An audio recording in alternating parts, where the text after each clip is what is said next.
ماشي. طب ابوكي دافع في الاكل ده عشان طنط ام سوكه اللي قاعده جوه دي لو اكلتنا لقمه هتشردنا عليها بقيه العمر. اطمني، بابي هو اللي دافع. دلوقتي ركزي معايا واعملي زي ما انا هعمل. ماشي. يلا هنمسك السكينه كده والشوكه كده، نقطع حته اللحمه كده وناكلها كده. عادي جدا، سهل جدا. يلا وريني. ماشي. بسم الله الرحمن الرحيم. انت بتعملي ايه؟ انت بتعملي ايه؟ مش انا قلت لك ركزي معايا واعملي زي هو انا عملت كده؟ يا اختي احنا هنصور فيلم، انا بحب اللحمه بالعيش. بصي يا حبيبتي، لما تبقي تسافري وترجعي تبقي تاكلي زي ما انت عايزه، ومن هنا لحد ما تسافري تسمعي كلامي انا. مفهوم؟ مفهوم ست الابي. اتفضلي. هنمسك السكينه بايدنا اليمين والشوكه بايدنا الشمال، نثبت حته اللحمه كده ونقطعها كده، وبعدين نروح اكلينها كده. عادي جدا، سهل جدا. يلا. طب انا هاكل بايديا الشمال؟ استغفر الله العظيم يا رب. طب ليه كده طيب؟ هو انت ناويه تجننيني؟ مش انا قلت لك لما تبقي ترجعي من السفر تبقي تعملي اللي انت عايزاه واستغفري ربك زي ما انت عايزه. يلا. النبي انت هتشوينا في نار جهنم شوي كده. ايه ده؟ ايه الحركات دي؟ يلا يا كوريا. حاضر. هنا كده صح؟ برافو عليك. ايه ده؟ ايه ده انت بتعملي ايه؟ اصبري بقى، استبري. يا لهوي. طب ما سهل حوار الشوكه والسكينه اهو، عامله لك حوار ليه بقى؟ ايه القرف اللي انت عملتيه ده؟ قلت لك اعملي زي ما انا عملت. يلا يا كوريا والنبي. يا اختي انت زهقتيني. طب تصدقي اهو.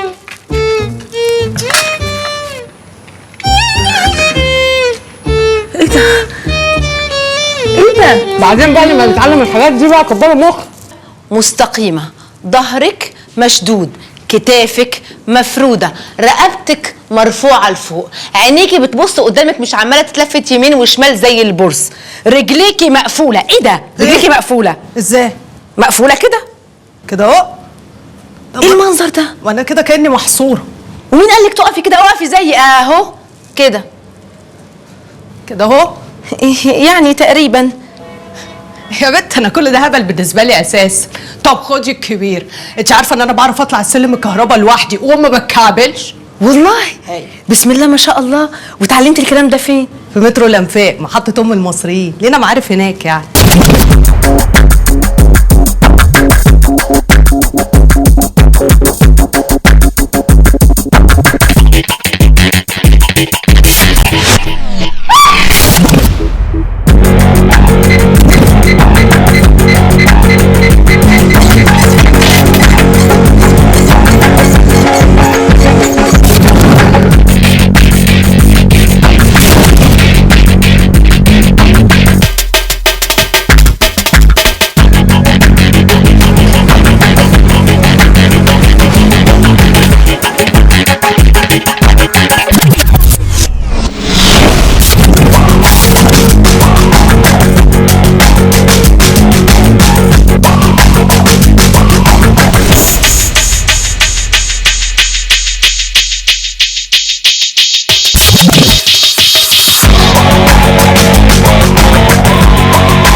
معاكم النهارده عشان نتيجة امتحانات نص الشهر اللي كوريا هتسافر بعدها. أنا بالنسبة لي النتيجة 10 على 10. الأوراق كلها تمام والفيزا هتبقى جاهزة كمان 10 أيام. ممتاز. أما أنا فالنتيجة بالنسبة لي 0 من 10 في كل الدروس اللي أنا بديها لها. فشل ذريع، مفيش تقدم 1%. ازاي؟ دي لعبتك يا هايدي، ما عرفتش تتعلم منك ولا حاجة خالص. خص عليك يا كوريا، مخبية عليا يا بنتي. إن ما وريتك ما بجاش أنا اللي مستني النتيجة دي بفروخ الصدر. تسقطي يا ام 0 من 10. اهم يا بنت يا كوري، تسمعيش الكلام ده كله. علم ايه وهباب ايه؟ هو بعد ما شاب ودوك كتاب. كوريا يا بنتي، وبعدين احنا كلنا حاطين امل عليك. هو في ابا الحاج انت وهي؟ ما انا مرسياكم من اولها. انا ماليش في دلع البنات الماسخ ده. انا تلاقيني في الجدعنه، تلاقيني وقت الضيقه، تلاقيني في الزنقه، لكن تقول لي حط احمر واخضر ومش تقصعي زي البنات اقول لك لا معلش ما نعطلكش. وبعدين خلاص فضوكم الحوار ده خالص، انا هرجع بيتي، مش لازمني الكلام. يا جماعة أنا مش هقدر أكمل لوحدي. أنا حاولت معاها وفشلت تماما. مفيش حاجة اسمها فشلت يا هايدي. وبعدين لاحظي إن المرة دي ما بقاش في وقت. حبيبتي انت لازم تركزي وتتعلمي وتنظفي مخك، يعني مستقبلك انت وهايدي متعلق بين ايديك. حتى حياتك العاطفيه مهدده بالخطر بعد ما سكبداكي بتاعك ده سابك وراح لخطافه الرجاله نجوان. ومروان اللي ضيع من عمرك سنه كامله في السجن وخلاكي سوابق من غير ما تعرفيه ولا يعرفك، لازم تاخدي حقك منه. جرايه كوريا في ايه؟ هو احنا بنقول لك ذاكري حساب مثلثات؟ بنقول لك اتعاملي زي البني ادمين. احنا هنعلمك كل حاجه واحده واحده، بس فتحي دماغك كده معانا وركزي شويه. انا هعلمك اصول الدلع وازاي تكوني ليدي، وانا هعلمك السلوك وازاي تتعاملي في الشارع وفي الاماكن العامه. وانا هعلمك تتكلمي بشكل راقي زي كده. الاساس انا هعلمك انجليزي واتيكيت. وانا بقى هبقى مسؤوله عن لبسك وجسمك وشكلك الخارجي وعن المقشه دي. انا بقى هحكي لك عن مروان بيحب ايه وبيكره ايه. ماشي. طب لو ما عرفتش كده يبقى هايدي هتقضي بقيه عمرها في السجن، وتبقى السنه اللي ضاعت من عمرك راحت هدر، ومروان اللي ظلمك عايش ومستمتع بحياته، وتفضلي بيئه زي ما انت، وهترجعي بيتكم اللي هيقع، والله اعلم بقى ايه اللي هيحصل. يبقى كداكي خطيبك ده طري للابد. كفايه خلاص انا جاهزه. ايه ايه بي سي. بقول لك يا مستر، انا مالي انا ومالي الاي بي سي والسي بي سي والحاجات دي، وانا مسافره اقرا الجورنال. علمني الحاجات اللي هقولها هناك، يعني مثلا ايه اوكي، باي باي، جود لايت دي اللي بتقولها بنتك قبل ما تنام، صباح الفل يا اكسلانس، الحاجات دي يعني. صباح الفل يا اكسلانس، كل دي معلوماتك عن الانجليزي؟ صباح الفل يا اكسلانس. قولي ورايا، هتتعلمي يعني هتتعلمي ورايا. دي اي اف جي اتش. اف اتش.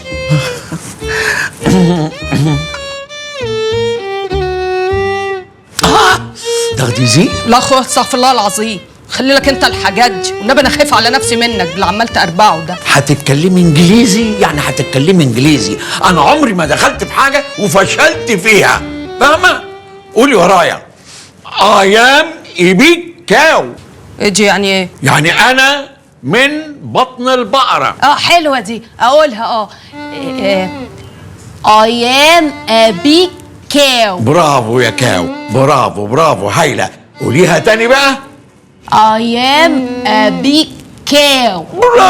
برافو، ده انت كده هتطلعي بعثه ورايا. I am a big cow. I am a big cow. I am a big cow. I am a big cow. اسرع. I am a big cow. I am a big cow. I am a big cow. بصي يا انسه كوريا، لازم لما تيجي تتكلمي تقللي النيرف البيئه اللي في كلامك شويه. بقلل ايه يا اخويا؟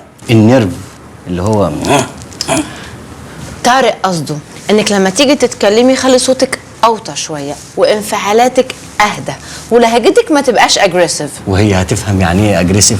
استنى انا افهمها بطريقتها. ماشي. كوريا ما تهنجميش في الكلام يا كوريا.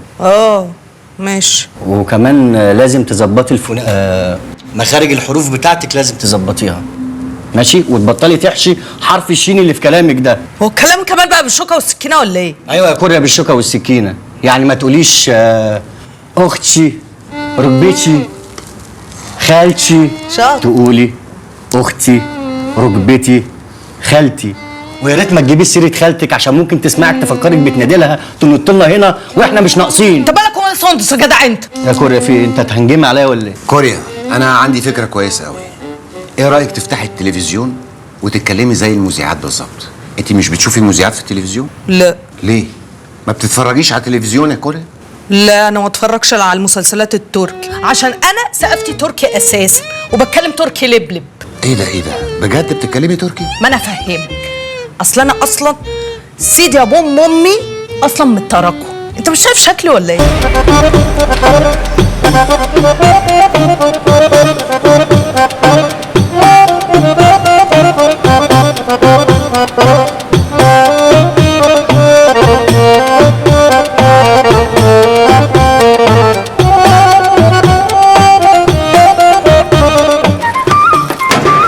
خلي بالك. معلش، لا مؤاخذة لا مؤاخذة، وانا يعني مولودة على سلم الكهرباء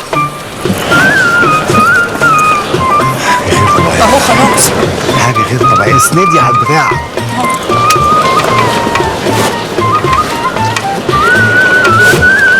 يا ما تفتح يا اخويا، هو اتوبيس؟ هو انتوا ما عندكوش اهدي شويه. ده خبطني في كتف. معلش. وانت ايه بشوره جنبي يا اخويا؟ خلاص بقى يلا. خلاص اهو. يا اختي ممكن تمسكي في الشنط؟ حاضر اهو. انا عايزه افهم، ادام احنا كده راجعين يبقى احنا قاعدين بنعمل ايه؟ ما نرجع وخلاص، ولا يبقى زائد فلوس يعني؟ هو اللي معاه قرش محيره يقعد في اللوكاندا ويطيره؟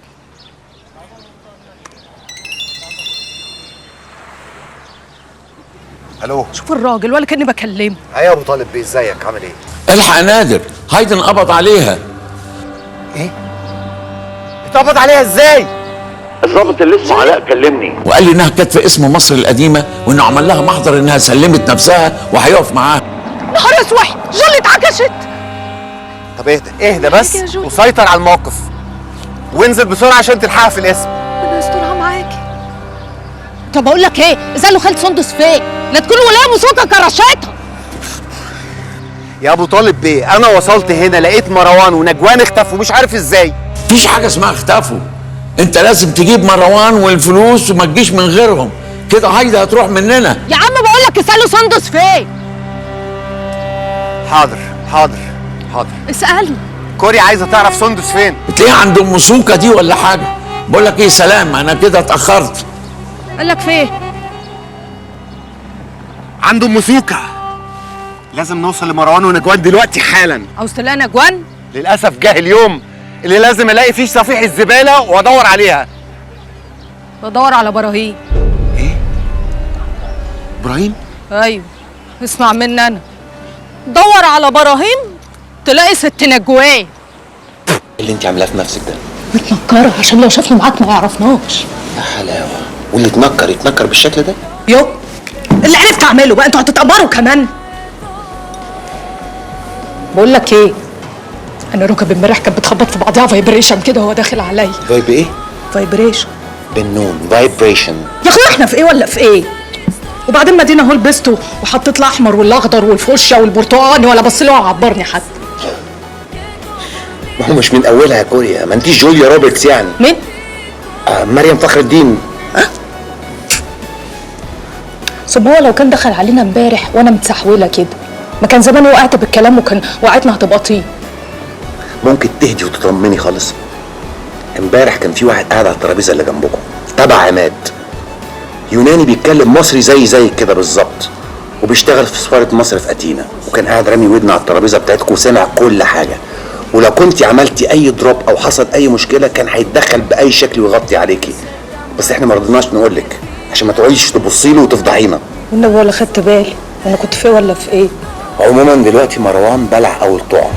انا عرفت انه سال واحد من الجرسونات عليك انت وعماد هناك، وقال له انك معاكي فلوس كتير قوي، ورسمه الدخول اللي رسمها لك عماد على مدير المطعم والمعلومات اللي سربها للجرسونات بانك مليارديره جاب نتيجه كويسه قوي. عشان تعرفوا بس ان مش الست جول لوحدها اللي حت، احنا برضو لو حبينا نبقى أزاز بنبقى، بس هي النفس. ده مش مهم دلوقتي يا كوريا، المهم ان العين هتبقى عليكي، ولو حد شافنا مع بعض كل اللي احنا بنعمله هيبوظ، فانا لازم اسيبك لوحدك. يا لهوي انت هتبيعني يا دكتور؟ طبيعي ايه، هو انت سلعه؟ مش هينفع نقعد مع بعض في نفس المكان. انا حجزت لك في انضف وافخم اوتيل في اليونان، حجزت لك لوحدك، لان طبعا مستواك المادي ما ينفعش ان انت تبقى قاعده في نفس المكان اللي احنا فيه ده، والواد اللي اسمه مروان ده سو وهيفضل يدور ويدعبس عليكي لحد ما يلاقيكي، ولو عرف ان انا نازل معاكي الاوتيل يبقى شكرا من كل اللي احنا بنعمله. نهار اسود، يعني انت هتسيبني اقعد في الكندا لوحدي يا دكتور؟ انت مش هتبقي لوحدك في اي حته خالص، انا هبقى متابعك طول الوقت، وبعدين لسه في حاجات كتير قوي وتعليمات لازم اقول لك عليها، بس كل حاجه في وقتها يا كوريا. ماشي.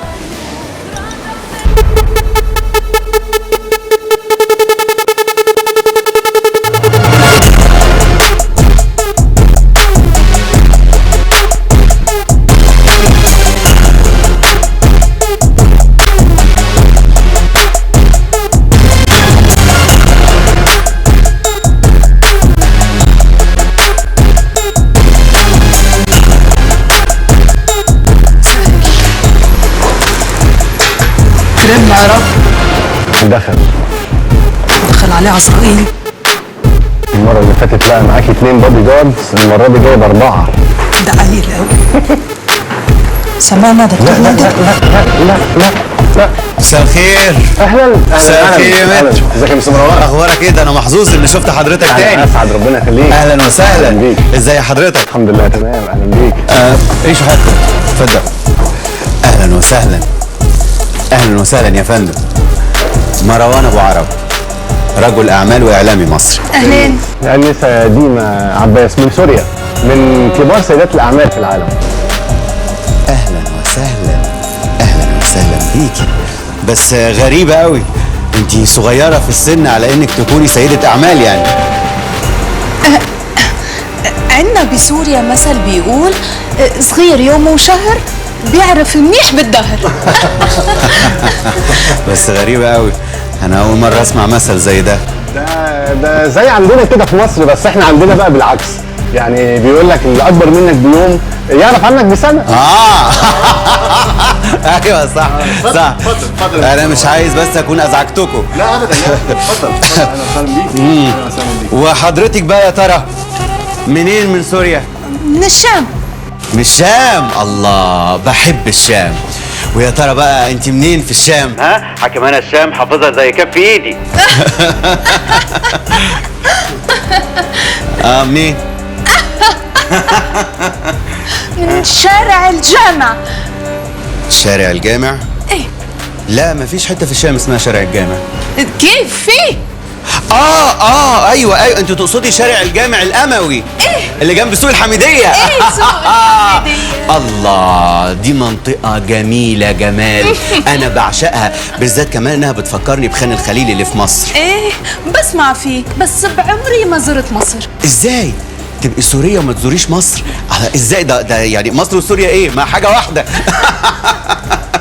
تحيا الجمهوريه العربيه المتحده.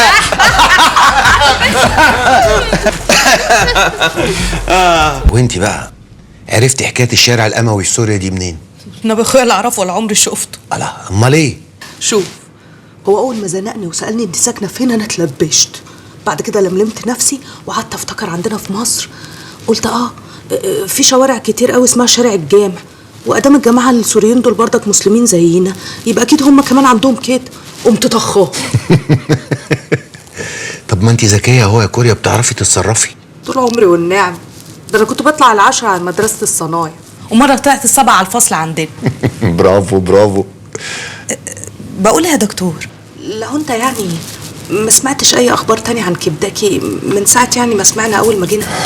لا، ما سمعتش عنه اي اخبار، ومن فضلك ركزي في اللي انت جايه تعمليه وبس. حاضر. انت ربنا يتوب علينا بقى من اللي احنا فيه ده. تعرفي ان شكلك لايق جدا في الحاجات اللي انت عايزه ربنا يتوب عليكي منها دي. لا يا اخويا شكر، الحمد لله. ده انا عندي مشيتي كده في الحرم برنسيسه كده اهو براحتي بالدنيا، ولا الطقميطه اللي انتوا فيها دي. ده صحيح اللي يشوف بلاوي الناس دون عليه بلوته. تعرفي يا كوريا، الرضا اللي انت واصله له مع نفسك ده هو ده الهدف من الحياه، هو ده اللي كل الناس بتجري وراه ومش عارفه توصل له. لو ان يعني مش فاهمه الكلام قوي، لكن شكله كلام حلو. شكرا. بصي، النهارده بالليل لازم تقابلي مروان. يا دي النصيبه السوداء. كوريا، كده فات وقت مناسب علشان نتحرك وبسرعه. يا راجل انا منين ما بشوف عينين الراجل ده جدتي كده بتتلبش. انا عارفه البت جولي كانت مخدوعه فيه ازاي. ده ريحه الشر فايحه منه كده، ولا اللي شارب حلبه في عز الصيف.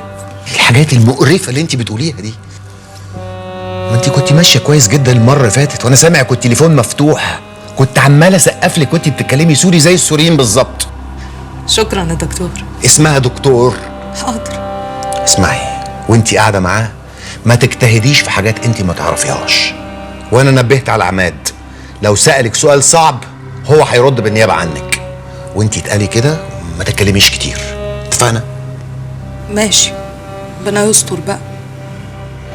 والنبي انا البت جولي دي صعبانه عليا، يعني هي مرميه هناك في الدقيقه اللي هي فيها دي، وهو هنا عمال يبرطع زي الحمار، عمال ياكل في النجيله، لا النجيله بتخلص ولا الحمار بيشبع.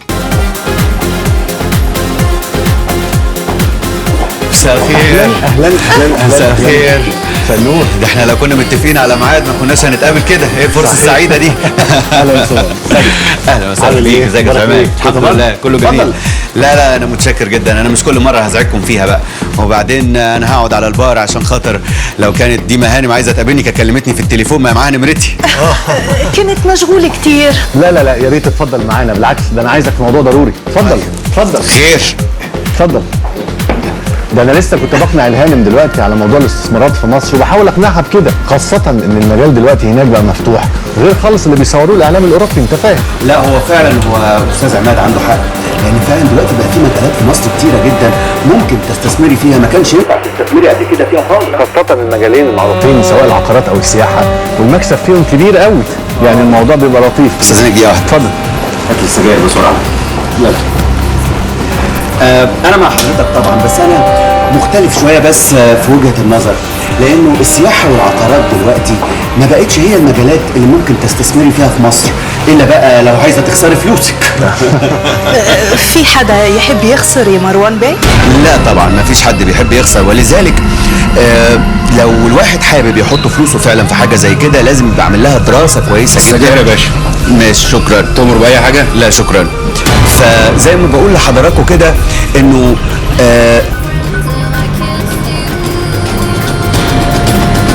صلاة النبي احسن. كوريا. أنا سوري مو من كوريا. مين ياما؟ في ايه يا ابراهيم؟ في ايه ياما؟ دي ايه اللي جرالك؟ انت متقل شويه ولا ايه؟ معلش يا باشا، بس اصل افتكرتها كوريا، اصلها شبه الكوريين. يلا بتفضل روح استناني في العربيه. يلا ماشي. صدقوني مش مقصود ابدا، وبعدين حضرتك قلتي هتروحي مصر فهتشوفي من الاشكال دي كتير. انا اسف يا زعمات. حصل خير. ايه ده؟ انت لسه واقف؟ اتفضل روح على العربيه. لا مؤاخذة يا باشا. طب بعد اذنك بس يا باشا، ايه هستأذن ساعة كده لحسن ضربت واحد شاورما وقلب القولون عندك. طب يلا روح يلا. انا بعتذر جدا للمره الثانيه على اللي بيحصل ده، بس صدقوني مش مقصود. فنرجع نكمل كلامنا بقى بالنسبه للاستثمار. ما اظنش ان السياحه والعقارات هم دول افضل مجالين ممكن نستثمر فيهم. سيجاره وزعمات. الصلاة على الصلاة يا ست سوريا، الصلاة على الصلاة. بقى سايبك في مصر كوريا بقيتي سوريا؟ ايه ده؟ ايه يا اخ انت اللي انت بتعمله ده؟ عايز ايه؟ انت اللي عاوز ايه؟ انا خاطبها، ما تقولي له يا ست سوريا. ده الاستاذ عماد المحامي. وانا هفضل في حضن البقف ده كتير؟ سيبه يا اخ سيب. في ايه؟ عاوز ايه؟ احنا مش قلعنا الدول وخلصنا؟ وماله؟ بس يا بت ده في ايه؟ ده احنا طلعنا جامدين قوي، وريني. ايه ده؟ ده احنا طلعنا جامدين يا بت. اخلع من هنا يا كبداكي، وانا سايبه مصر كلها عشان تنط لي هنا؟ اخلع مين؟ ده انا سايب الراجل الكبير وجاي لك وتقولي لي اخلع مين؟ امال عاوز ايه يعني؟ انا مش عاوز، انتوا اللي عايزين، انت والراجل اللي مشغلك ده. بقول لك ايه؟ استاذ كنتاكي، انت لو في طريقه محترمه اكتر من كده نتكلم. لا كنتاكي ده عند امك في مصر. بس لو عايزين نتكلم باحترام وماله نتكلم. انت عارفاني محترم، زباله بس محترم. يلا نتكلم باحترام. حاضر يا اخويا. اتفضلوا. يلا. امال كنت عايشه لي في دور عبده موته ليه؟ قولوا بقى على اللي هيشفع فيكم. المصلحه دي بتاعتي، وفلوس مروان دي كلها كانها مكتوبه باسمي في البنك الاهلي، وانا من صغري اللي ينط على لعبتي انط على رقبه امه. يو انت هتاكلهم بالصوت ولا ايه؟ الليله دي مش ليلتك يا كبداكي. وبعدين تعالى هنا، فلوس اللي انت كابشها في عبك دي، ده انت حيلا سواق البيت. سيب الدكتور والاستاذ يشوفوا شغلهم. عايزين نرجع البت، عايزين نطلعها من السجن، البت غلبانه مرميه في مصر. وبعدين بقول لك ايه، انا مش جاي هنا اتخانق معاك على لقمه عشان اكلها منك، انا جاي ارجع الرغيف كله لصاحبته. بص يا ابراهيم، انا هقول لك كلمتين كده بالعقل علشان مصلحتك. لو انت فاكر بطريقتك دي وبحركاتك هتعرف تضحك على مروان تبقى غلطان. يا عم تنيل بقميصك ده، انا مش هعرف اضحك على مروان. يعني انت لما تلبس كوريا فستان مفتوح هتوقعه على اسنانه؟ زي ما كوريا قالت لك بالظبط يا ابراهيم، لا احنا جايين نسرق ولا جايين ننصب، احنا جايين نرجع الفلوس لصاحبتها. والنبي يا عم الحاج انت بالذات تسكت خالص، ده انت بالذات مروان معلم عليك مرتين قبل كده، مره لما قلب فلوس الست المحبوسه، ومره تانية لما قلب منك خطيبتك. فما تجيش بقى في اليونان تعمل لي احمد السقا. ابراهيم انت انسان مش محترم يا عم اسكت بقى وخلي ليلتك ام نجوم بدل ما غيم لك وعتم لك ابوها. استنى بس يا نادر نسمع الراجل بيقول ايه. كبداكي في ايه؟ بس اسكتي انت كمان. بقول لكم ايه من الاخر كده، المصلحه دي بتاعتي، ولو شفت كوريا مع مروان تاني انا هكب جاز على المصلحه وتولع بينا كلنا. يو هو في ايه يا ابراهيم؟ نعم. هو انت ناسي لما كنا في مصر وكنت عماله اتخانق معاك عشان تبعد عن الواد طعن والعيال اللي معاه اللي ماشيين في الشمال؟ هو انت جاي كمان هنا تمشي لي في الشمال؟ انت ايه ما بتحرمش؟ حرام عليك يا ابراهيم، عايزين نرجع البت جول اللي مرميه في السجن دي. حرمة عليك يا عشت، حرمة عليك يا عشت، انت لابسالي فستان مفتوح ومشالي مع رجاله ببدل وجايه تتكلمي، بس احنا بقى كوريا لينا بلد تلمنا. والله بقى انت مالكش حكم عليا. مش انت كنت شايفني في مصر ناقصني دقن وشنب؟ خلاص يبقى انا حره بقى بكيفي بشوق اعمل اللي انا عايزاه. الجزمه في اليونان. لا. والمصحف في الجزمه في اليونان. ده احنا في غربه يا ابراهيم. ماشي انا همشي، بس بقول لك ايه يا دكتور، انت عارف خطيبتك فين دلوقتي؟ في المستشفى بتسقط عيل ابن حرام من مروان. ده مجنون ولا ايه؟ ما هي مش بالبدل، لا مؤاخذه، مش بالبدل، عارف لو بالبدل كان زمان مندوبين المبيعات ماسكين العالم. بصوا بقى، الواد ده فاكر نفسه صايع وهيعرف يضحك على واحد زي مروان. بس ما تستهونش بيه قوي كده، كبداكي جن برضك، ولو قشط مروان قبلينا البت جول مش تطلع في سنينها السود. انا شايف انه انسان حقير ولازم نخلص منه، نديله قرشين ونبعده عن مروان بدل ما يبوظ لنا كل حاجه. طب انت بتشتمه ليه دلوقتي؟ ليه بتشتمه في غيابه يعني؟ اما يبقى في وشك يبقى اشتمه براحتك. كبداكي ناقص لكن جدع برضه. والنبي اهدوا علينا بس انتوا الاتنين، خلونا نفكر في طريقه نجيب الواد ده في صفنا، نديله قرشين ونبعده عن مروان خالص. وليه نبعده؟ اسمعوا مني بس، انتوا هدوهولي وانا استفرد بيه ونديله قرشين، ساعتها يبقى معانا. مش هو بيشتغل سواق لمروان؟ اهو برضك يبقى عين عليه. وبعدين الواد كبداكي ناقص لكن ما يبيعش كوريا ابدا. بعد كل اللي قاله انا مش فاهم بتحب ايه في البلطجي ده؟ ايه النفسيه دي؟ كوريا، الواد ده احنا لو اتفقنا معاه تضمنيه؟ كبداكي برقبت. مفيش يا باشا، واحنا صغيرين كان في واحد صاحبي ابوه كان عنده تاكسي، كنا دايما نعلق التاكسي من ابوه ونطلع نشقط بين السواق. شاي يا ابراهيم، واتعلمت بقى تخش يمين؟ ايه يا باشا لا مؤاخذه؟ اتعلمت تلف الدركسيون وتخش يمين؟ يا باشا، يمين وشمال. طب خش يمين، خش. ماشي يا باشا. ابراهيم ده نمره.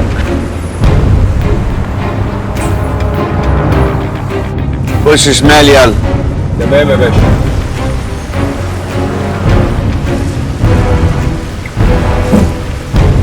دوس فرامل واركن على جنب. لا يا ابراهيم ما تعملش كده، ده هيموتنا. يلا حبيبي انزلوا. حرام عليك يا مروان، والله احنا ما عملنا حاجه، وبعدين انا كنت هحكي لك على كل اللي ناوي يعمله. والله العظيم صدقني يا مروان عشان خاطري طيب. انزلوا يا باشا، انزلوا بهدوء كده. يلا يلا. طب عشان خاطري والله العظيم ما عملت. يلا طيب ماشي.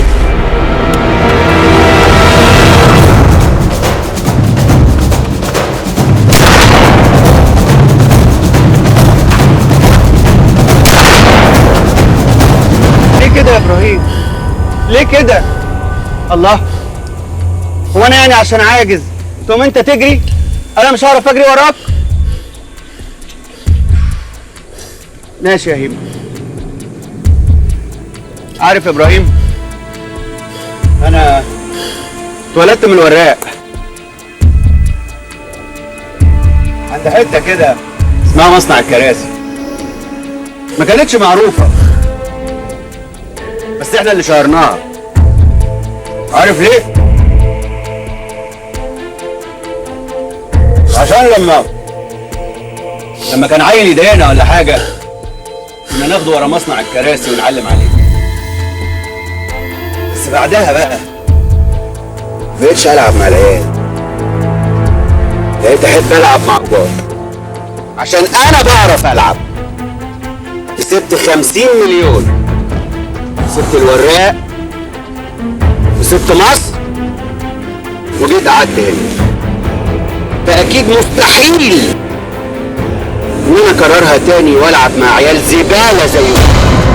والله العظيم انا كنت هقول لك، وكنت هقول لك على ابراهيم وناوي يعمل معاك ايه، بس يعني ما جاتش الفرصه والله. حبيبي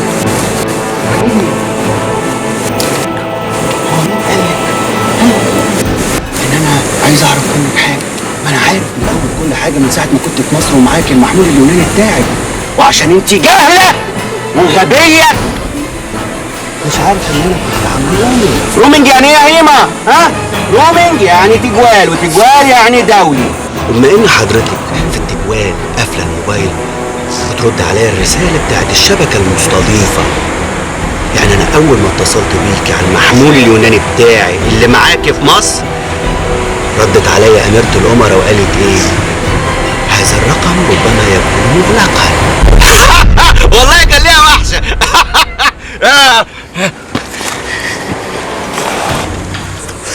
عارفه لو كان الموبايل مفتوح كنتش عرفت انت فين. فاتت عليكوا دي صح؟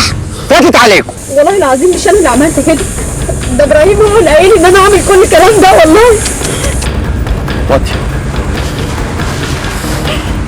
يلا يا واطيه. شفتي يا هيما؟ شفتي نجوان عايزه تلبسك ازاي؟ واطيه هي بقى ولا مش واطيه صح؟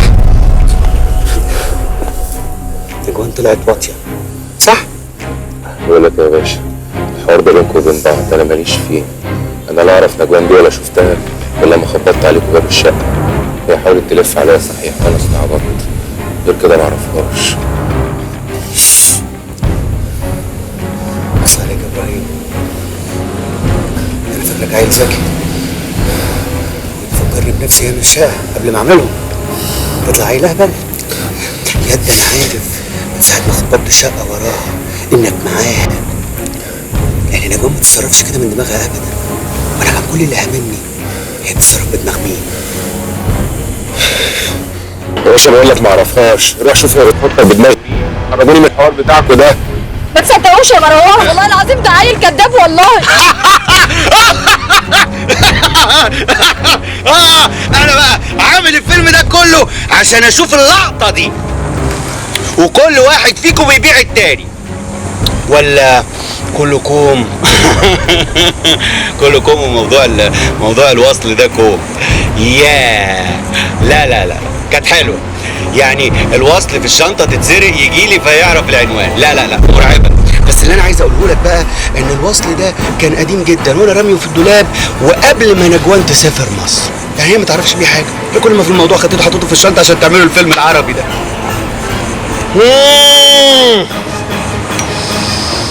عارفه يا نجوان، انا شاطر. انا شاطر.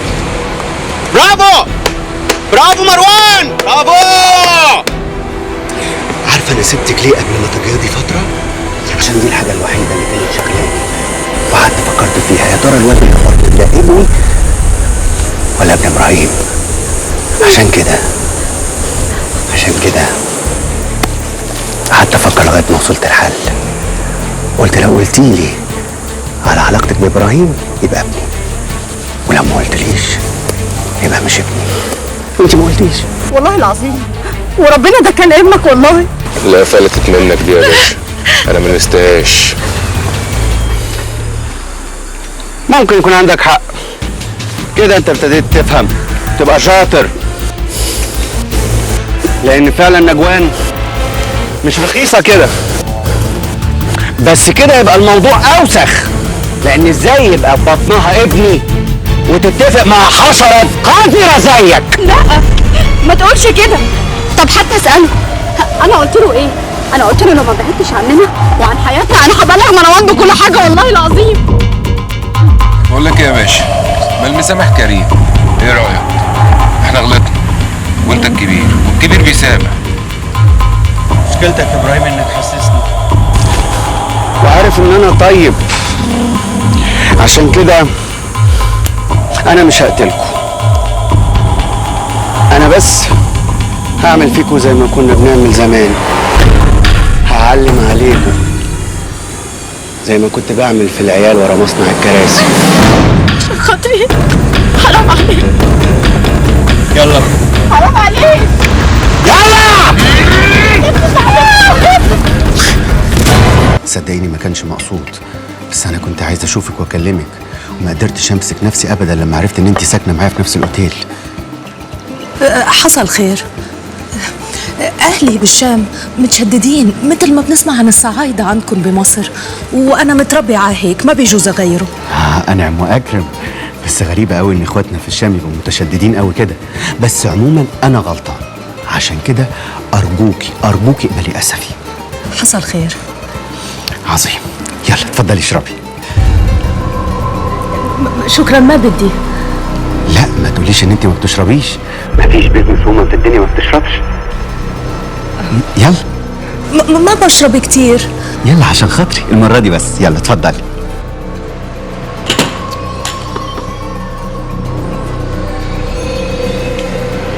كملي احسن.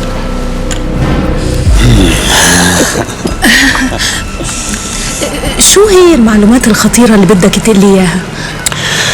بص يا ستي، انا في البيزنس ما بعرفش ازوق الحقائق، لاني عارف ان البيزنس ده عامل زي الرصاصة، يا تصيب يا تخيب، ما فيهاش تهريج. عشان كده انا حاسس ان الموضوع ده فيه نصبايا. نصبايا؟ شو نصبايا بعيد الشر؟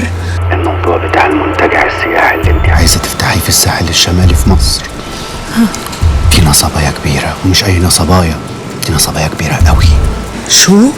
أنا لما جمعت المعلومات مع بعضها بصراحة كنت لازم أنبهك، مش عشان خاطر بس أنا خايف عليكي، لا، عشان خاطر حس الوطني، عشان اللي هيخدعك ده مصري، وما ينفعش انت تاخدي صورة ان المصريين كلهم وحشين، لا خالص، المصريين حلوين وحلوين قوي، واي حد يعمل غير كده يبقى استثناء عن القاعدة. مصر ام الدنيا يا زلمة. عماد ناصف دوت ما زارش مصر من 8 سنين، يعني ما يعرفش اي حاجة عن مصر، والمبالغ اللي حاططها لك في الميزانية دي مبالغ كبيرة جدا ومبالغ فيها، وانا لما جيت حسبت الاحتمالات لقيت ان انت هتخسري بنسبة 500%، يعني لو حبيتي تكسبي اي قرش مش هتكسبي اقل من 10-15 سنة عقبال ما تعرفي تكسبي، بالتالي ده هيعمل لك هدك كبير جدا في راس المال، ودورة راس المال هتلاقيها حصل لها انها تقف. مالك يا ديما؟ في ايه؟ انت عينيكي وجعاكي؟ مالك؟ عامله حاجه ايه؟ لا مو معقول. انا وصيت المكتب تبعي بالشرق الاوسط واكدوا لي انه المشروع لوز اللوز. لوز اللوز؟ نعم. ايه لوز اللوز دي؟ ايه مو هيك بتحكوا بالمصري؟ الافلام فظيعه. لا فعلا احنا بنحكي في المصري كده. بس انا عايز اقول لك حاجه، انت لو عايزه تستثمري فعلا ما ينفعش تستثمري في مصر، هم 3 دول اللي ممكن تستثمري فيهم، لندن والمكسيك واليونان، هم ال3 دول دول، وانا عندي افكار كويسه جدا ان احنا نعرف نستثمر فيها فلوسنا في الدول دي ومكسبها سريع جدا، لكن مصر لا، ما تحطيش فلوسك في مشروع خسران. والله ما بعرف، بفكر وبخبرك، بس المشكله اني عملت كتير استعدادات من شان مصر، بس بفكر. الله يخرب بيوتكم، ده شربني منكر، الهي تولعوا في نار جهنم قادر يا كريم. منكر؟ معلش مفيش مشاكل. مش مشكله ايه بس، ده بينجس البق 40 يوم. يا ستي اغسلي اسنانك بالمعجون كويس وانتهينا. اغسل سناني؟ ليه ان شاء الله؟ ناقص تقولي اغسلي رجلك قبل ما تنام، وانت بتكلم بنت اختك يا اخويا. اسمعي يا كوريا، احنا خلاص قربنا نوصل اللي احنا عايزينه. المره دي قال لك هشاركك في اليونان او في الدول اللي ما فيهاش تسليم مطلوبين. المره الجايه هتقفلي معاه على اساس انك رايحه مصر وتسيبيه خالص وتعملي نفسك مش مهتميه بيه تماما. والنبي اعمل ايه دلوقتي في بق؟ الله يسامحه، انا حاسه ولا اللي بسها كلب اسود واجرب. طب اقول لك على خبر يفرحك. قول اخويا بدل ما انا متنكده كده ليل نهار. هايدي جولي مالها؟ صدر لها قرار افراج. والنبي جد؟ يا الف نهار ابيض، يا ما انت كريم يا رب. الحمد لله. طب بقول لك ايه، احنا بقى ننزل على مصر، هنفضل مرزين هنا نعمل ايه؟ نرجع مصر نعمل ايه؟ ده قرار افراج بكفاله، يعني هايدي لسه في خطر ولازم نرجع مصر بسرعه بالفلوس قبل ما يتحكم عليها. بس يلا مش مهم، المهم انها بصمت على الاسفلت بجزمتها عقبال ما تاخد البراءه الكبيره يا رب. ماشي يا اخويا، يلا سلام بقى. سلام سلام سلام اخويا.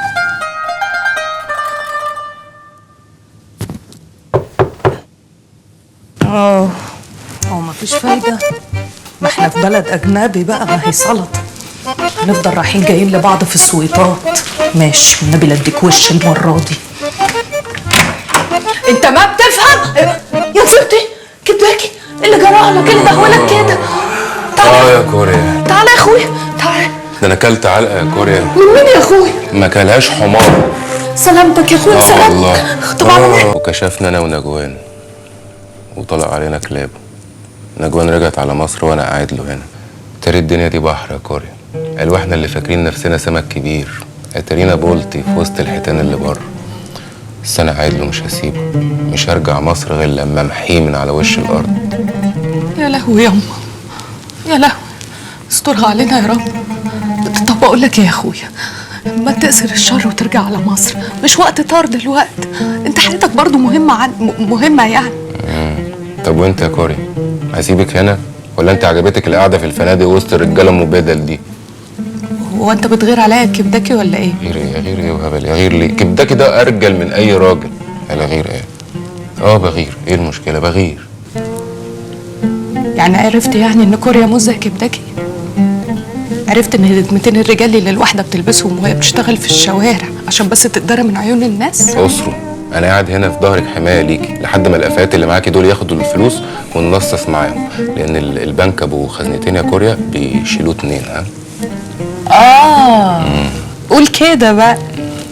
اتاريك داخل عليا بالحنين وبالسهوكه، اتاريك عشان تنصص. ايه المشكله؟ وايه المشكله لما لو ما نصصتيش مع كبدكي هتنصصي مع مين؟ اللي ياكل لوحده يزهق يا كوريا. راجل انت الحرام في دمك، انت ما بتزهقش منه. ليه يا كبداكي؟ لا عايزنا نعمل كده مع ناس ما شفناش منهم العيب، دي ناس نظيفه. اقول لك على حاجه، ارجع على مصر، ارجع على بطن البقره يا كبداكي، وانا اول ما اجي ننصص ونعمل اللي انت عايزه. قول لي عند التاني حاجه هياخدها. بطن البقره ايه يا كوريا؟ البقره ماتت خلاص، انا فيها لخفيها، انا ياكل نص الفرخه دي يا الا محدش هيدوق ريشه. انا تليفون صغير لمروان يبوظ الليله دي على نافوخك. طب وانا بقى مقطعه البطاقه كبداكي ومش لازماني. واقول لك على حاجه، من غير تليفونات، سي مروان بتاعك ده في السويت اللي جنبين، روح له قول له على الحوار كله ولا يهمني، خليه يجي يقتلني. ولا اقول لك برضك تعالى انت اقتلني بداله عشان هو يفضل بيه ما يوسخش هدومه. تمام كده اهو؟ يعني ده اخر خط الكلام معاك يا كوريا؟ يا كبداكي، مات الكلام. ده مات واتدفن وخدنا فيه العزا كمان، الفاتحه على روحه بقى. طب تعيشي وتفتكري يا كوريا. تعيشي وتفتكري يا اختي.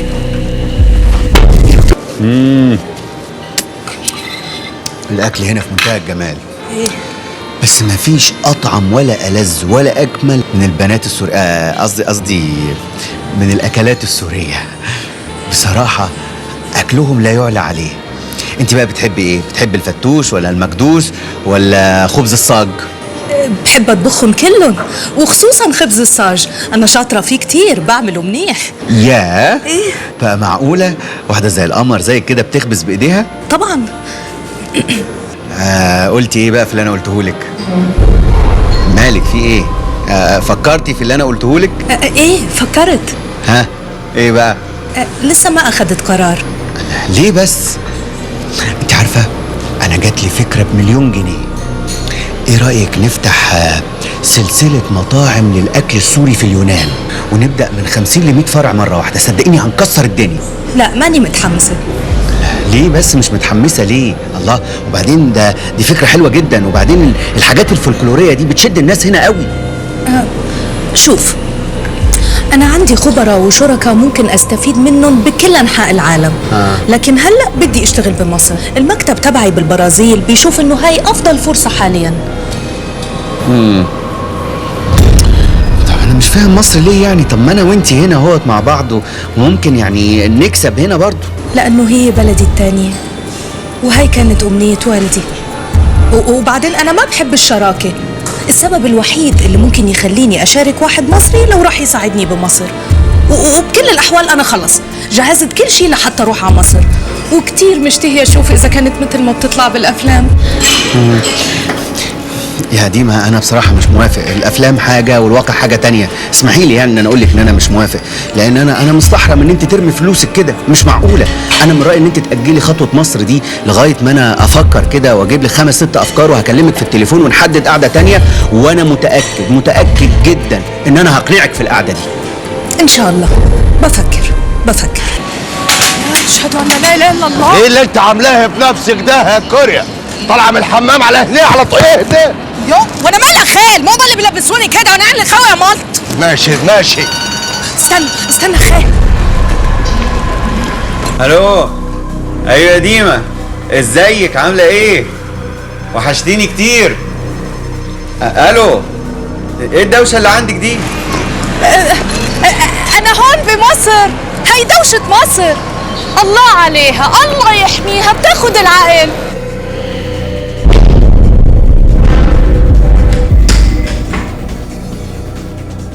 عجلي ايه المسلسل السوري اللي انا بسمعه ده؟ يلا خال يلا غطي نفسك ما تمشيش معانا، بطلي فضايح تعالي. انت اهبل ياض يا كبتاكي ولا عبيط؟ عامل ناصح ومفتح وفرق علوز، بتتنطط يمين وشمال، وانت في الاخر محبوس في علبة صفيح قد علبة السجاير. كل ما تنط نطة تروح مرزوع واقع مدروخ، شوية وتقول عيب انا جدع، وتقوم تنط تاني وتروح مرزوع تاني. لما ادي منظرك في الاخر متكحول ومتكحرت، ومفيش في جيبك 20 بلبل مصري ولا يوناني، وقاعد مع واحد راجل شيخ بيعطف عليك ولا كأنك عويل. كان فيها ايه يعني لو فضلت قافش في ايد البت كوريا لما مدتها لك مليون مرة؟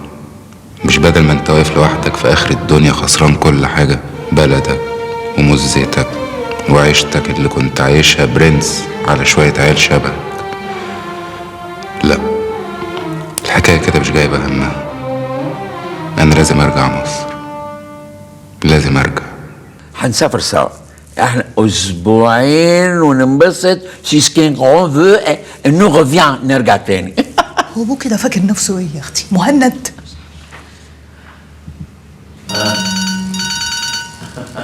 مروان تاني؟ ايوه سي زفت. انا هكلم نادر.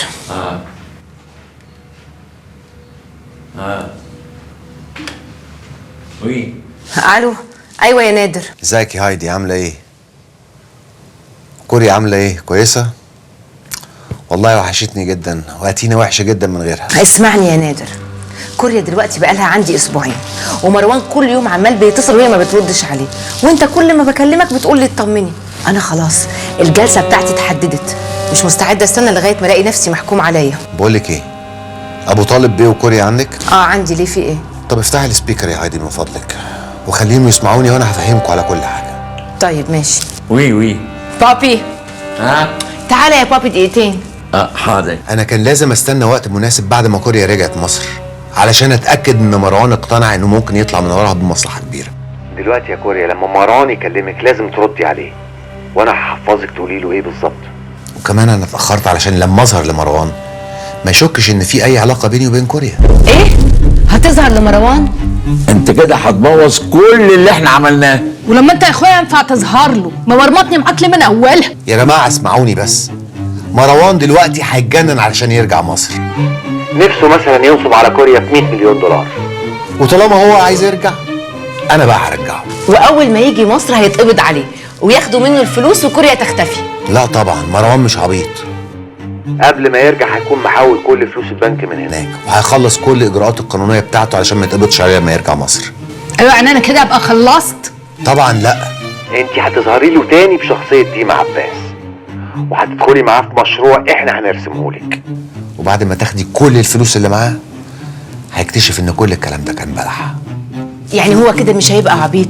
انا هقول لك على حاجه يا نادر، مروان استحاله يرجع مصر. ادينا بنحاول يا هايدي، يعني هنعمل ايه تاني؟ ولما كل المحاولات دي تبوظ انا اللي هترمي باقي عمري كله في السجن. ما تخافيش يا بت يا جول، انا عمري ما هسيبك برضه تتسجني بعون الله. وبعد اذنك يا ابو طالب بيه، انا محتاج حضرتك تروح للاستاذ ماجد محمود المحامي بتاع مروان. ماجد ده ازبل محامي في مصر، ومع ذلك انا بحبه. عايزني اقول له ايه؟ هتقول له ان الدكتور نادر عارض عليك اجراءات مهمه جدا بالنسبه لك في القضيه، وان هو مرضيش يتصل بيك مباشره عشان ما تقلقش، وخد الطريق الرسمي عن طريقي باعتباري المحامي بتاعك، وبيقول لك خد كل ضماناتك لتامين نفسك، وهو هيسافر لك اليونان مخصوص علشان يقعد معاك مش اكتر من نص ساعه.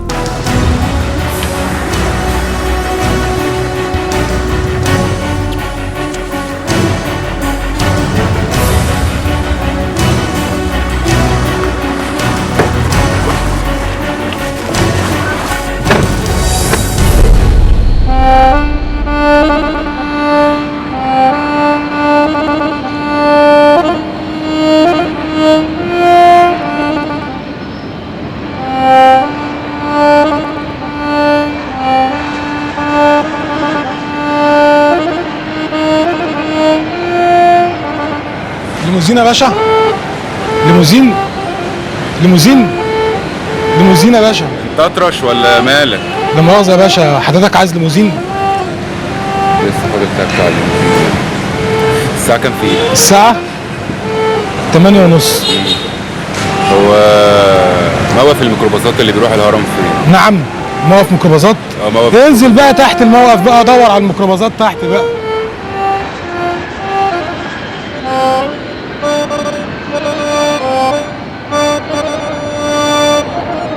زي ما رحت زي ما جيتك ابداكي. عارفه يا كوريا، ايه؟ كنت قلقانه عليكي قوي وانتي في اليونان. لا يا اختي، تلاقيكي كنت خايفه انا ابوظ لك اللعب. لا بالعكس، انت اول ما سافرتي كنت حاسه ان انا انانيه قوي، يعني ان انا بعرضك لكل الخطر ده عشان مصلحتي. كنت بفكر كل يوم اكلمك واقولك ترجعي. ما اتكلمتيش ليه؟ عشان كنت حاسه انك مش عايزه ترجعي وتسيبي ابراهيم، وعشان لما الفلوس ترجع حياتنا هتتغير، خصوصا يعني انها ما بقتش من حقي انا لوحدي. يا اختي تغور الفلوس، المهم البني ادمه اللي قاعده قدامي يبقى قلبها عليا. انت فكرك يعني قعدتك عندي ومشيتك من هناك دي كده كانت بالسهل؟ ده انا حسيت ان حته من قلبي بتتخلع وانت ماشيه كانك اختي. ما هو ده اللي خلاني اقول لنفسي انا لازم اقف جنبها لحد ما اطلعها من اللي هي فيه، حتى لو كانت يعني تستخسر فيا الحضن بعد الغيب. انا بقى من زمان كان نفسي يبقى لي اخت، كنت بتعامل مع نجوان زي اختي لحد ما خانتني، ولما وقعت محدش شالني غيرك، مع انك ما تعرفينيش ومش عايزه مني اي حاجه. هقولك على حاجه يا كوريا، انتي البني ادمه الوحيده اللي بجد اللي عرفتها في حياتي. صحيح يعني كنت بستغربك جدا وبتضايق من طريقتك واسلوبك معايا، بس يعني من جوايا كان نفسي تحبيني زي ما انا بحبك. يا بنت وانا لو ما كنتش بحبك كنت هقعدك معايا القعده دي كلها وانا عارفه ان ممكن ارجع القناطر من تاني؟ كنت هكدب على الحاره كلها حتى على كبدكي؟ كنت هأمنك على سندس؟ كنت هنيمك على فرشة ابويا وامي وناكل كلنا من طبق واحد وانا ما بحبكيش؟ يعني انت بتحبيني بجد يا كوريا؟ طبعا يا جول، ده انت جول. الو. ايوه ماجد، بقول لك ايه، انا عايزك تكلم نادر علم الدين وتتاكد من المعلومات اللي هو بيقولها، ولو صح عايزك تخلص انت كل حاجه، ماشي؟ ايه ده؟ وانا من امتى باكل عليك فلوس؟ الله جرى ايه؟ وبعدين اديني جايب لك شغلانه جديده بفلوس جديده، ما تهدى. وعايزك في حاجه تانية، عايزك تشوف لي الدنيا بتاعت ابو طالب وهايدي ونجوان بيعملوا ايه، بيتصرفوا ازاي، بيروحوا فين. مش عايزك كعبل في اي حد فيهم لما اجي مصر حتى ولو صدفه، ماشي؟ انا كان مالي ومال الشحطاطه السوداء اللي انا فيها دي، يعني كان لازم اعمل في امها جدعه. اخرب بيتك يا جولي على بيت اليوم اللي شفتك فيه. يا ربنا. الو. الو.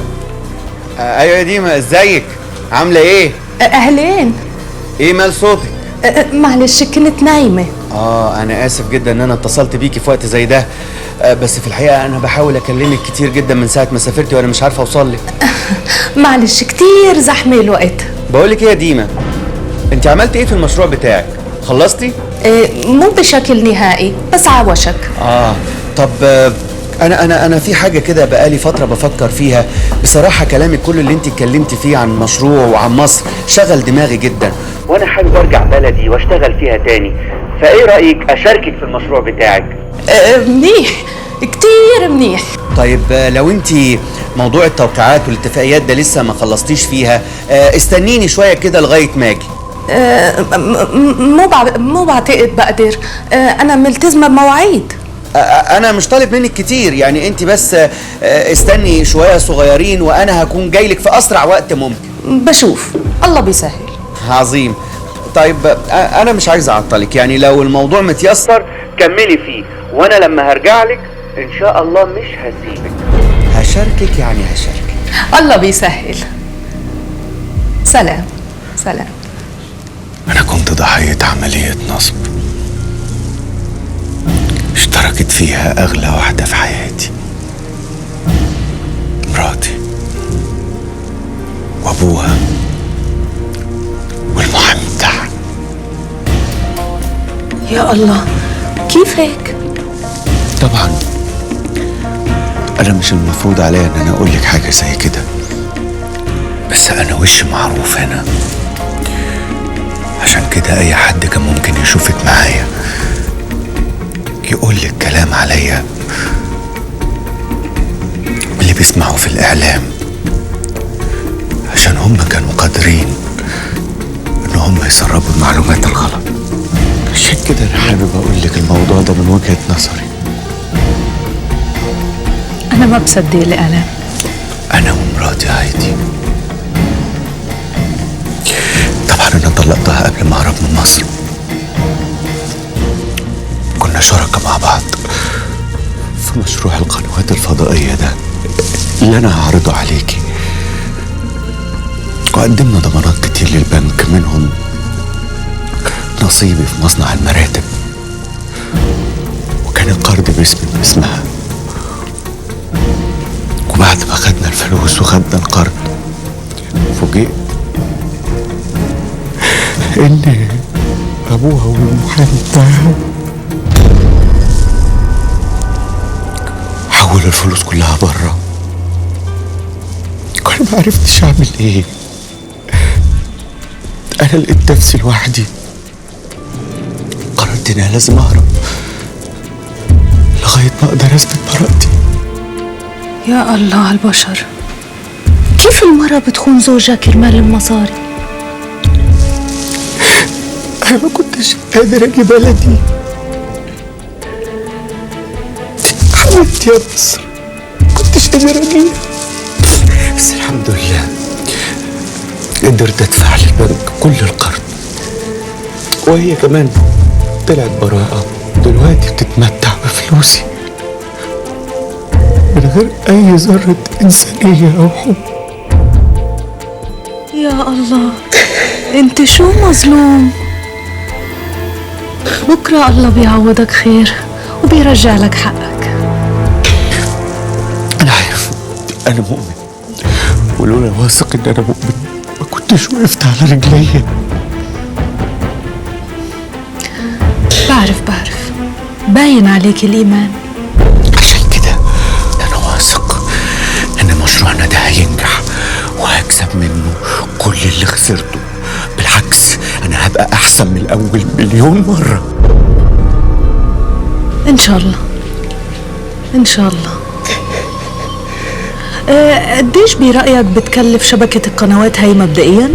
150 مليون دولار أو يورو حسب يعني.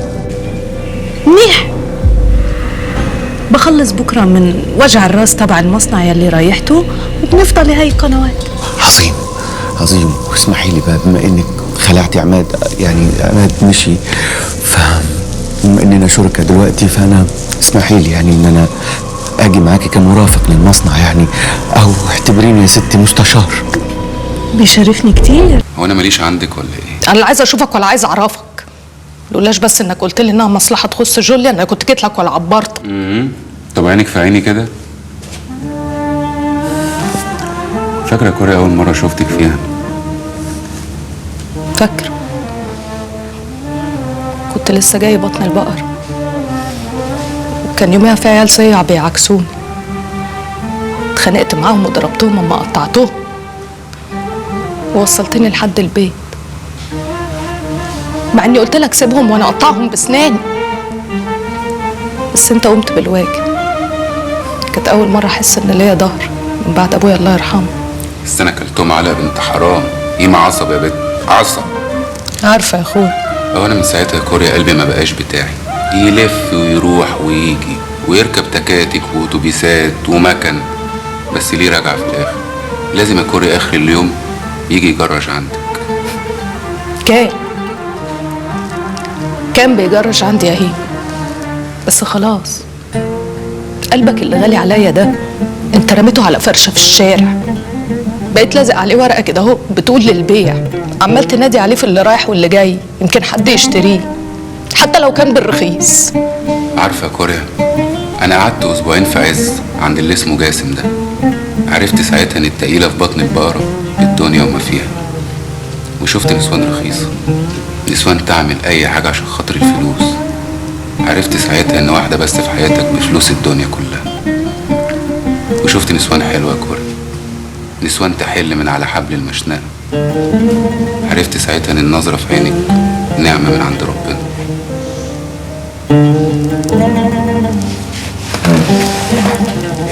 ورب العزة يا كوريا، أنا كل كلمة قلتها لك دلوقتي خارجة من قلبي، ما عدتش على ولا حاجة. أنا بحبك أوي يا كوريا. بجد والنبي يا هيما، احلف احلف والنبي. خلاص، والمصحف خلاص، أنا جاي لك برجلي وبقول لك عايز أركن عندك. طلعي لي بقى بطاقة واكتبي فيها ده بتاعنا.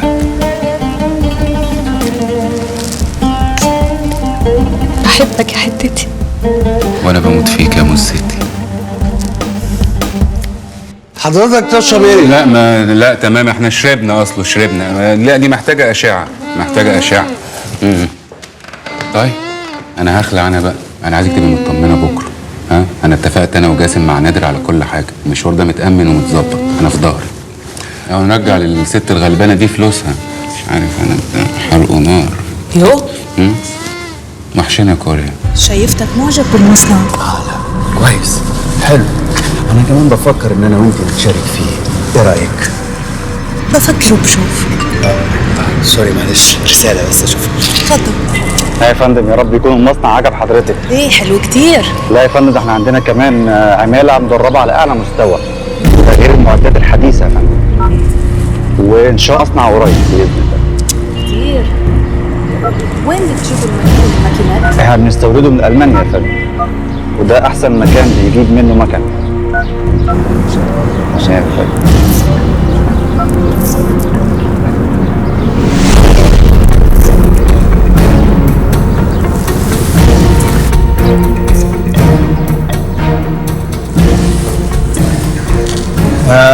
بقول ايه؟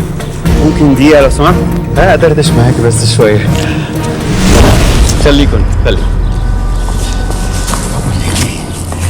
بص يا دينا، أنا حاسس إن المكن اللي هو بيقول عليه أحدث حاجة ده مش أحدث حاجة ولا حاجة. وبعدين مش عارف ليه زي ما بيقولوا عندنا في مصر كده قلب المقبول، حاسس إن في حاجة. بس كيف؟ هو بيقول إنه أحدث ماكينات على مستوى العالم، وأنت كنت من شوي معجب بالمصنع. مش عارف قلبي اتقبض فجأة كده. بصي أنا طول عمري بتعامل بإحساسي بيني وبين ربنا عمار، اللي بحسه بيطلع صح. فأنا حاسس إن في حاجة غلط. بقول لك إيه؟ هتيجي نقعد في العربية في التكييف شوية؟ يمكن الشمس والحر مش مخليني عارف أعبر لك يعني. يمكن لما نقعد ونهدى في التكييف أعرف أقول لك اللي جوايا. تعالي اتفضلي.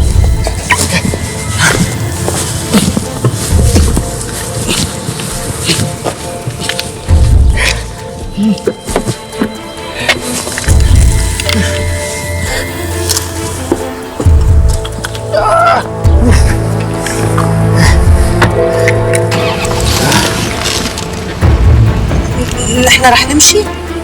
هنلف شوية كده لفة صغيرة بالعربية. انت كتير غريب، انا مو فاهمتك. لوين بدنا نروح؟ بس ناخد روحك يا روح امك. امال انتوا لازمة اهاليكوا ايه؟ لازمة اهاليكوا ايه؟ طول بالك يا كبداكي. اهدى خلينا نفكر بعقلنا. الامور ما تتخذ بالطريقه هذه. امال تتاخد ازاي يا شيخ جاسم؟ مش انت اللي قايل لي عندك مصنع وانك مسيطر؟ تتاخد من قدام عينيكوا كده عادي؟ هو قد ايه واحده راجعين يا فندم، هتصل بنادر بيه وبلغه يا فندم. كلمه في السكه، يلا كله على ربيته، طيران ورا مروان يمكن نلحقه. بسرعه وانت اخذ سيارتي. واسمع، اي شيء تحتاج اتصل فيني، انا تحت امرك. واذا لقيت الاخت كوريا اخذها واتصل فيني. متشكر يا شيخ جاسم. العفو مع السلامه. لا يا سوق، انت فين؟ طب يا جهزان حد عليك دلوقتي؟ فهمك لما اجي. يلا سلام. يعني مفيش طريقه ان احنا نرجع فلوس هايدي غير ان كوريا تنصب على مروان؟ ما تقولش تنصب يا بابي، دي فلوسنا. بعدين مروان هو النصاب والحرامي. بس انا قلقانه قوي على كوريا يا نادر. ما تقلقيش يا هايدي، قولي الحمد لله ان احنا نجحنا في نص الخطه الاولاني وانتي خدتي براءتك. النص اللي جاي اسهل بكتير وانا متابع مع البودي جاردات. بعدين ما تنسيش ابراهيم معاها، يعني هي مش لوحدها، فما تقلقيش.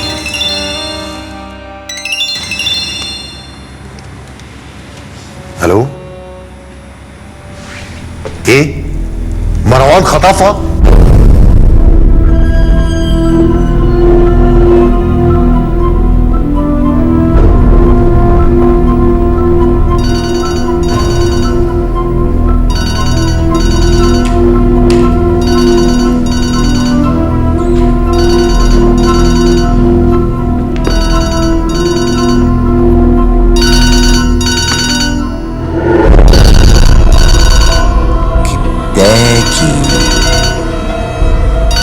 الكلب كداكي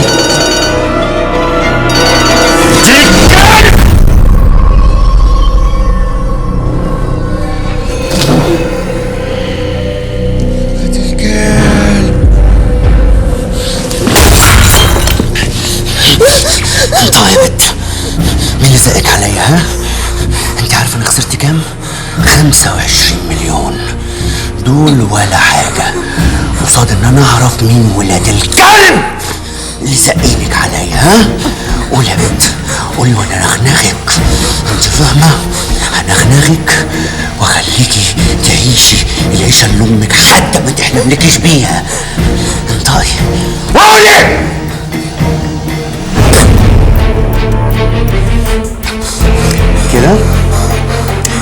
كده تلف على خلقة ربنا. الله يسامحك، الله يسامحك.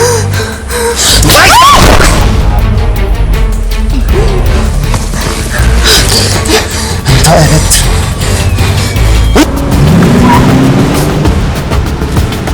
خلاص انا وقفني. كوريا جوه يا سوق. والله على ما كداكي كان جاي عشان اي حوار. اسمع كوريا جوه. بتعمل ايه هنا يا ابراهيم؟ مروان جوه يا بنت. معرفش. ردي عليا، مروان جوه. هو انت مراقبني ولا ايه؟ مروان فين؟ معرفش. طب خليها معاك يا سوكا بقى لغايه ما نعرف. تعالى يا اموره معايا. سيب انت. اوعى اوعى بس. لا لو اتكلمت انا بقصدك وشي خليك زي وشي. يا بس يا بنت.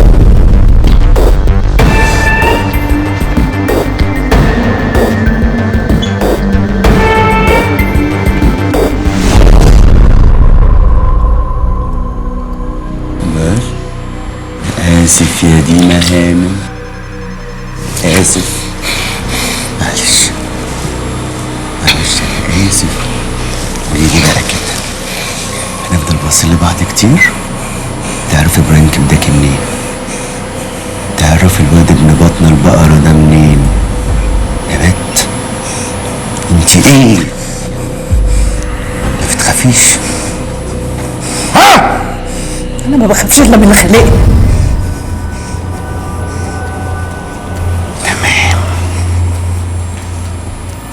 لازم اوديكي ليه ويبقى منك لله.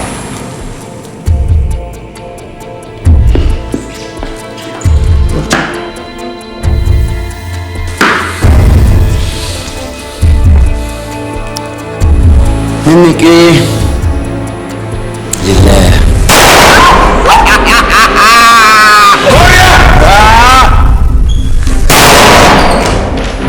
مكانك يا كبداكي. كويسه يا بنت. الله لا لا لا، ده انتوا طلعتوا معرفه قديمه بقى. ما هي دخلة الشاطر حسن دي عشان ينقذ ست الحزن تبقى الحته بتاعته. يلا حبيبي يلا عشان تموت جنبها يا حبيبي. يلا. بص يا مروان، انا هاخد كوريا وهنخرج بالليل. قديم قوي الفيلم ده. تروحي معايا يا بنت؟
انا احبك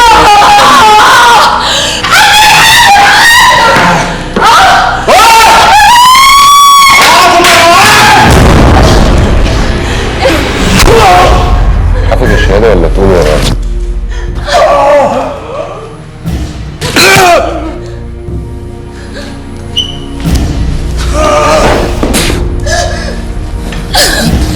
انت كويسه؟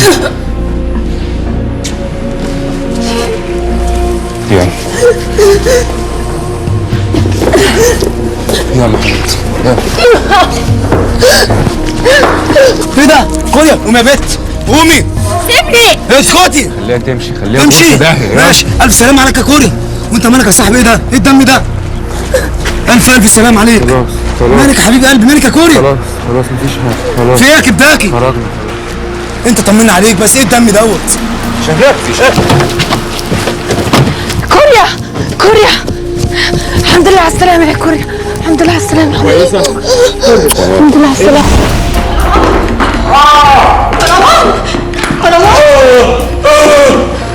مروان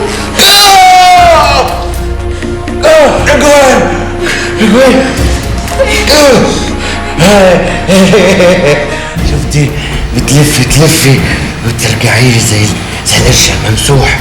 روح هاتيلي دكتور بسرعه. انت ايه؟ ايه كل ده؟ ها؟ انت مش مكفيك كل اللي عملته فيا؟ لسه بتأمرني؟ انت فاكر نفسك ايه يا مروان؟ ها؟ انا مش هجيب لك الاسعاف، هسيبك تموت قطر بقطر. كل اللي عملته فيا وعملته في ماما وكل الناس. هاتيلي الدكتور بسرعه. مش هجيب لك دكتور. انت بتاعي انا يا مروان، ومحدش هيقتلك غيري. انت فاهمني؟ محدش هيقتلك غيري. نبنا صعبانين عليا العيال دول. امهم ماتت وابوهم رميهم واختهم هيتحكم عليها بالاعدام. ما بقالهمش حد الا ربنا وانتوا. بس انا مبسوطه ببابا قوي، زي ما يكون لقى روحه فيهم، بيقضي معاهم اليوم كله لدرجه ان انا بقيت اغير منهم. طيب اقوم انا بقى الم هدومي والبس على ما اخلي شكري يجي عشان نروح نشوف الشقه الجديده اللي جابها لنا في الحاره. وانا هعدي عليكي بكره بدري، نبص على المحل اللي انتي قافلاه، نشوف بقى هنوضبه ازاي وهنعمل فيه ايه. لازم نبتدي نشتغل. والنبي انا ملادد عليا نزولك للحاره وشغلك فيها من تاني.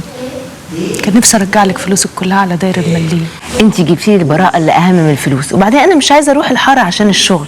لو على الشغل بابي او نادر ممكن يلاقوا لي شغل في اي حته. انا عايزه ارجع الحاره عشانك وعشان انا حبيت المكان وعايزه اديه زي ما اداني. ماشي يا جول. السلام عليكم. ازيك يا كوريا؟ ازيك يا دكتور؟ اهلا يا نادر. ازيك يا هايدي؟ الحمد لله. ابو طالب بيه ازي حضرتك؟ اهلا ليك وحشه والنبي يا دكتور. دكتور تانية.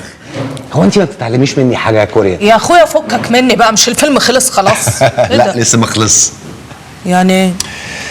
يعني هايدي هانم، تحبي الفلوس بتاعتك تتحول على انهي حساب؟ ولا تحبي تصرفيهم كاش ولو اني اشك ان المبلغ كبير شويه؟ فلوس ايه؟ انا مش فاهمه حاجه يا نادر. فلوسك اللي مروان نصب عليكي فيها، ال 25 مليون دولار. مالهم؟ تحبوا تاخدوها ازاي؟ ناخدها ازاي يعني ايه؟